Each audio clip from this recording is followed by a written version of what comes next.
Openline therapist told me that there are 5 main signs that it is time to walk away from a relationship. One, and arguably the most important, is that repair is not happening. Even if conversations are ending in apology, if behavior is not changing, it's time to walk away. Your brain eventually learns that there is no safety and the conversations are doing nothing. Number 2, if you're constantly feeling tense around someone who is supposed to be your person, notice that the second they leave the room or go to work or whatever, you relax. This is literally a psychological response that deserves being listened to.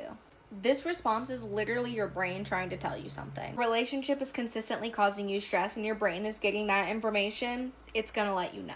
Number 3, when the conversation consistently switches from the problem at hand to the boundary that you have placed. Distance is a boundary, and just because you put distance between yourself and someone else doesn't mean that you're exiling them from your life. Focus on the boundary that you set instead of the reason you set the boundary. It's time to walk away. My Openline therapist has really been talking to me a lot about not negotiating my own boundaries and self-respect for the needs of someone else. So this one has been a big one for me. Number 4 is when your endurance in the relationship is replacing mutual care. A lot of the time, continued endurance in a relationship is actually just fear that if you do not keep overperforming and trying very hard, that you're going to lose that person.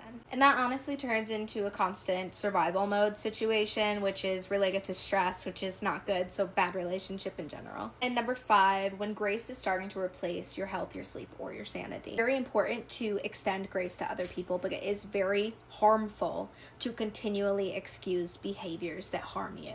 A good tell for this one is if you are continuously trying to over-explain someone's behavior towards you to someone else who actually does care about you and you have a good relationship with.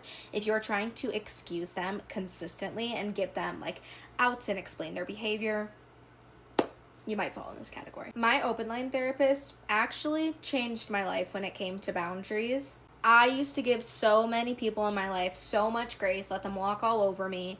And after just a couple of conversations, I now understand these 5 things, and my stress levels have decreased so much just because I have set boundaries with the people I surround myself with.